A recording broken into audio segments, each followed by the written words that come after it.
समय बदलिबा सह लोकंक मध्यरे डिजिटल छाप पड़िथिले भी एबे भी रहिछि पाठागारर चाहिदा। छात्र छात्रींक ठारू आरंभ करी वयस्क लोक पर्यंत एबे भी बही उपरे निर्भर करुछंती। विभिन्न पुस्तक प्रेमी निज सांगसाथींक सह पाठागार को आसी विभिन्न प्रकार बही पढ़िबा सह अवसर समय को एहिठारे ही अतिबाहित करुछंती। आजिर डिजिटल दुनिया रे समस्तंको बही पढ़ा प्रति आग्रह आनिबा पई बस्ता ब्लॉक रे प्रतिष्ठा होईछि एकमात्र निशुल्क पाठागार।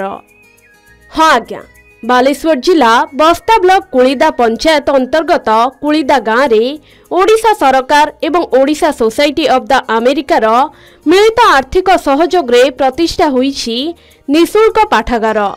आजिर डिजिटल जुगरे बही पढ़िबा प्रति धीरे धीरे लोकंक आग्रह कमी जाउछि।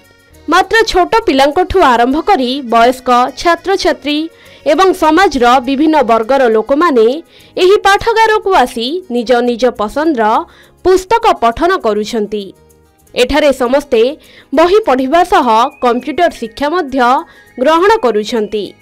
बस्ता ब्लॉक रे प्रथम थर पई एभली पाठागार प्रतिष्ठा करा जाइथिबारु अंचलवासी एवं छात्र छात्री माने बेस खुशी अछंती। जो दिन आम घरे रोचे घरे न रही आम से दिन फाँका समय आसी आम पंचायत होता लाइब्रेरी आम बहुत सुविधा पाइपर। बही न कि आम मागणार नाट्य पुस्तक बही एवं पाठ्य पुस्तक बही एवं विभिन्न प्रकार बही पढ़ी पार्छु। एवं प्रोजेक्टर माध्यम आम प्रोजेक्टर देखुची एवं कंप्यूटर अच्छी कंप्यूटर आम चलुची। एठारे आमे मागणार प्रथमे आमे मागणार कंप्यूटर शिखि पारुछु एवं आमे प्रोजेक्टर रे मध्ये विभिन्न प्रकार विषयर अधिक किछि ज्ञान लाभ करि पारुछु एवं एठारे मागणार पुस्तक बिना मूल्य रे आमे सब किछि जानि पारुछु। बाहरे मिलुनथिबा विरल बही पढ़िबार सुजोग सृष्टि करिछि एही पाठागार। जेउ बही गुड़िक बाहर दोकान रे मिलिबा कष्टकर सेही बही सबु एही पाठागार रे सहज एवं मागणा रे उपलब्ध हेउछि। 2019 मसीहा रे एही पाठागार निर्माण कार्य आरंभ होइथिबा बेले 2022 मसीहा रे एहार निर्माण कार्य शेष होइथिला।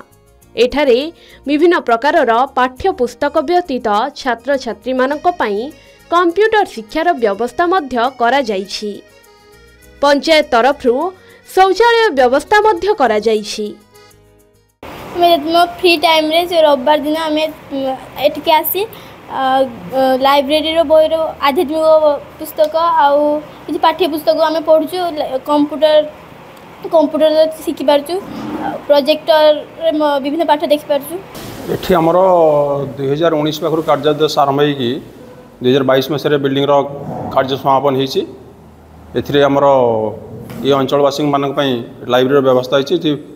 विभिन्न उपादेय पुस्तक मान अच्छी जो पुस्तक पढ़ी कि पिला माने आगो को बढ़िया संभावना अच्छी एवं ये अंचल जी शिक्षित लोक अच्छे से आसिक बहीपत्र पढ़े। बहीपत्र पढ़ा संगे संगे अन्य मानक पिला केमती से आगो बढ़े एडवाइस करेंगे कि आसिक एठी पढ़ंतु।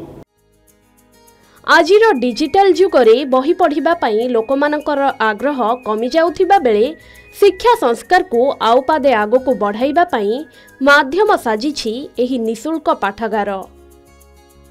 जलेश्वरु राधा गोविंद दास को रिपोर्ट के न्यूज ओडिशा।